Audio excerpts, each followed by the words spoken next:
I remember my first car. It was a 1992 Mitsubishi Mirage. White, four-door, tiny little car with automatic seatbelts. And it was the coolest car ever. No, it really wasn't. It was actually pretty terrible. But I remember this car for two reasons. The first is freedom, and the second is money. First, freedom. Up until that point, I had not known freedom that this car gave me. This car allowed me the ability to go where I wanted, when I wanted, with whom I wanted, within reason.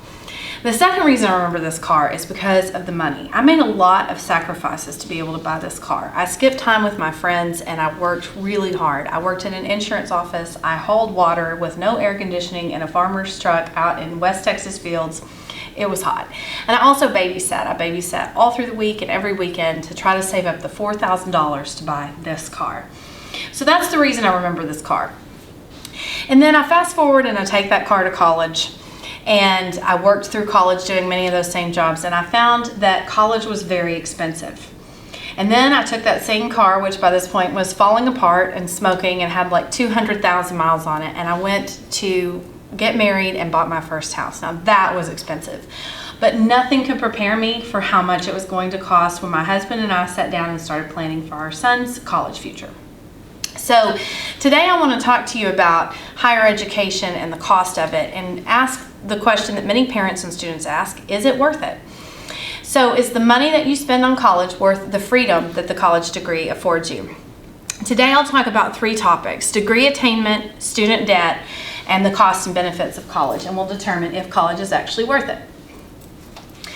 In the 1940s, America finally started taking into account how the American population was educated. The U.S. Census started in the 1840s, but it wasn't until 100 years later in the 1940s that we started learning about degree attainment. What we know from that short window from 1940 to today, in that little 75 years that we've been studying this kind of data, we know that in the 1940s, 34% of people graduated from high school. Only 5% graduated from college. Now fast forward only 70 years and we get to 2010, 80% of the American population graduates from high school. 2/3 of those people actually try college, while only 34% graduate. But still, 34% of people have a college education today versus in 1940 when only 5% did. So you might think that's great because that means we have a more educated society, which is true. But we have two problems with this. The first is that we have an underrepresented population. African Americans and Hispanics, when compared to their white counterparts, are less likely to graduate from high school, less likely to attend college, and less likely to graduate from college when they get there. So this creates a problem because we have pockets of economic hardship that never seem to get better because we have these underrepresented populations in college. And the second problem with this is that we have 1 in 3 Americans who have a college degree, a bachelor's degree at least. And that's creating an oversupply to the demand for jobs. So employers are able to keep salaries low. And therefore, that's creating problems for people when they graduate from college and they have this degree. They're either not able to make the payments back on their student loans because they aren't making what they thought they were going to make, or they just can't get a job in general. Which leads me to the second point about student debt. Up until 2010, America's biggest problem, personal financial biggest problem, was credit card debt. Credit card debt today is at $882 billion, which sounds like a lot of money. But as you'll see here, from 2003 to 2013, this is how much debt has increased for student loans. This is, in 2003, we were at $250 billion, and today, and this is 2013, it topped $1 trillion. Today we're at $1.3 trillion and growing. So our biggest financial personal problem in America today is student loan debt. Well, a lot of people think of a bachelor's degree as a 4-year degree, when in fact only 44% of students actually graduate within 4 years.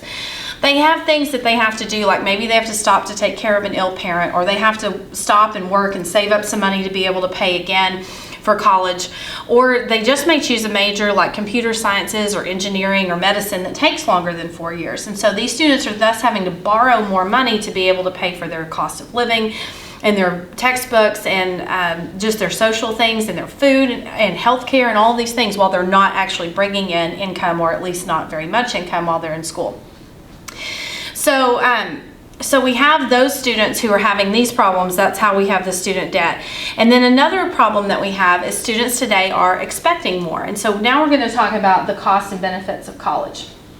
Colleges face this dichotomy of offering low tuition or lower tuition versus the amenities that they offer. The problem is if colleges don't offer students what they want, then students aren't going to apply there and the college is going to fall apart because it won't have enough students.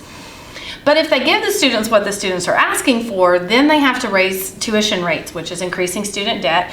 And this becomes a big problem because then students, after they graduate, have more debt, and then they're having to delay life choices like buying a house or getting married or anything like that.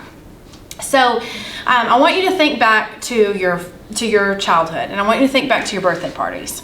Chances are you had a few kids come over, you were in the backyard, you had Kool-Aid, cake, pin the tail on the donkey, and you were good. You were happy. And then you lived in a house where you shared a room with a brother or sister or several brothers and sisters. And you rode in your car with your mom and you sat in the back seat and you played slug bug and you got to the grocery store and you sat quietly in the cart or you fought with your brother or sister. Either way, that's what you did and life was good and you were happy. But today, American families are shrinking and houses are growing. We have gourmet restaurants on every corner.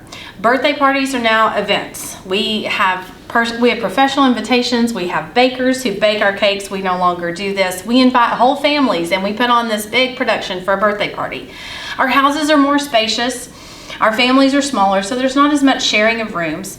And I know when I take my kids to the grocery store, we get in my car, they sit in the back seat, I put the DVD player down, they watch a movie with headphones, we get to the grocery store, and then I hand them my smartphone, and a lot of kids have their own, and they play on that while I grocery shop.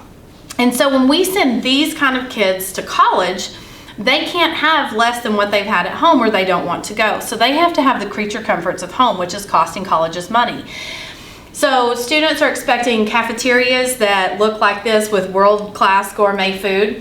They're expecting climbing walls and lazy rivers and even apartments on campus that are supposed to be big and spacious and entertaining. They want shopping, they want coffee shops, they want places to hang out and socialize. And all of this costs colleges money, and so colleges are having to pass this on, which is increasing the cost of college and increasing student debt. So you think, wow, colleges are actually costing a whole lot of money, but what are they providing to our students? Well, the first college in America was in 1636, and that was Harvard University. What we know about Harvard is that they provided a very few student services. They had low retention and low graduation rates, and so did many of the colleges from 1636 all the way up into the 1960s. We had lots of colleges who simply provided to a homogeneous, predominantly white male student body. Now we know diversity is so much more than that. Diversity is more than skin tone. Diversity is overcoming economic hardships, it's socioeconomic status, it's all of these things. And so colleges are trying to mirror what they see in the world and make that on a college campus so that they have a diverse and representative college campus. And colleges are no longer just providing a textbook education. Professors are expected to socialize with the students, to allow them opportunities to become self-aware, to develop critical thinking skills, to have opportunities for leadership. And some colleges are even going back to the first colleges like the Greek and Roman ideas, which were living learning communities. Back then, students and professors lived and worked together, and class was not just 45 minutes 3 times a week. It was an opportunity and it was an experience. And colleges today are bringing that back and having living learning communities where they have students who share similar interests, and they're putting those students together and letting them live and work together, and the professors are actually going to the students where they live and helping them to expand beyond the 45 minutes of class time. And they're taking them out into the world, and they're letting them have social connections, and they're letting them have opportunities for leadership and advancement. And so colleges are really providing skills that are immeasurable. It's not just a textbook. It's not just what a teacher disseminates to you in 45 minutes. It's so much more than that. So yes, college is expensive. Yes, student debt is going up because students are demanding more these days. They are given more at home. And so they come to college and expect to have the social environment in which to thrive. They want the technology. They want the space. And we have more students who are going to college and who are getting their degrees. And we think that college costs a lot of money, but if you look at the cost of inflation and you look at standard of living, if you don't get a college education compared with someone who does, you're not going to be able to keep up with the standard of living and the cost of living in America.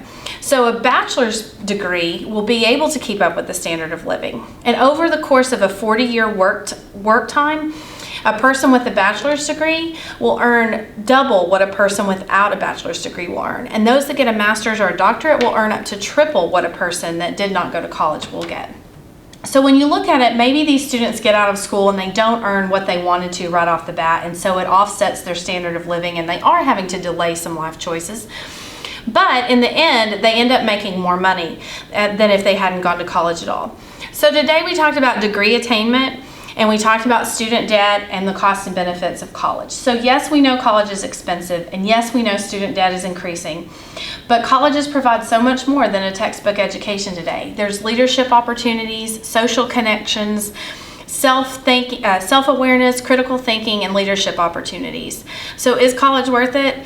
For the money that it costs and the freedom that it provides, absolutely.